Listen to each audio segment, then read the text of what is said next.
Hi, and welcome again to InjuryGuru.com. I'm Carla Schimmelfinnig, registered physical therapist, and this is video number 6 and the last video in the ankle exercise program number 2.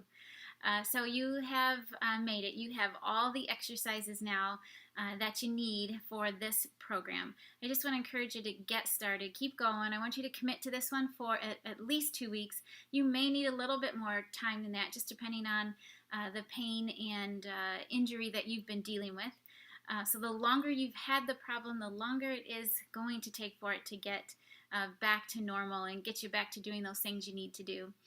If you get to the end of this program and you find that in those 2 weeks or 3 weeks, whatever time frame that was, if you would say that there was little to no change in your pain, then don't wait any longer. Do yourself a favor and call your doctor.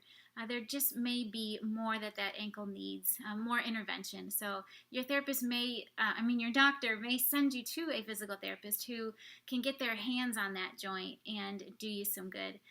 They'll probably give you some exercises just like what you've seen here. I also just want to tell you that there are there are hundreds of exercises that you could do for ankle pain and injury. I have just chosen several of my favorites, the exercises that I find seem to work best for my patients, just what I have found over the last 25 years. So again, just give it a try, get going, and let's see if we can't get you entirely back to what you need to do. My friend Mason is going to show you the last stretch in this exercise program.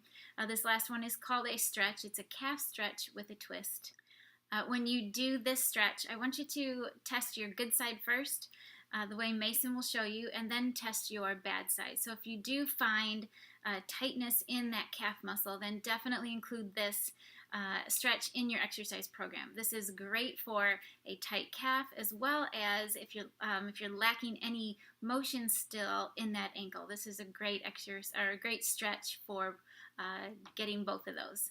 So let's move on and let me have Mason show you the calf stretch with a twist. So this is the three-dimensional calf stretch, or this traditional calf stretch with a little bit of a twist to it.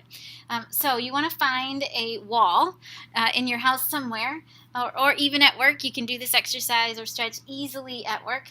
And the leg that you need to stretch is going to be behind you. So Mason has his left leg behind him. It's his left calf that is tight. So right here, it's his left calf that is tight, and then he's leaning on the wall. He's going to bend his right knee so that his whole body goes toward the wall, and then he's going to add that twist to it. So what he's going to do is rotate or twist away from the left leg. So he's rotating or twisting toward the right. All right, when he does that, I want him to hold that for 20 to 30 seconds. So I want you to hold that for 20 to 30 seconds each time you do it. And you're going to do 5 to 6 repetitions. With this exercise or stretch, it's really important that you keep your heel on the ground every time. So if you let that heel come up, go ahead. There you go, Mason. And what happens, Mason, when you let your heel come up? Knee bends. Yeah, so the knee bends, and it really will just completely take the stretch off of that calf muscle. So make sure that your knee stays straight and your heel stays on the ground. If you need a little bit of support when you do this exercise, you can use a chair or the wall, whatever you need to give yourself a little bit of support for this one. Again, it's 5 to 6 repetitions, keeping that knee straight, the heel on the ground, lean toward the wall, and then rotate away from that tight calf or leg.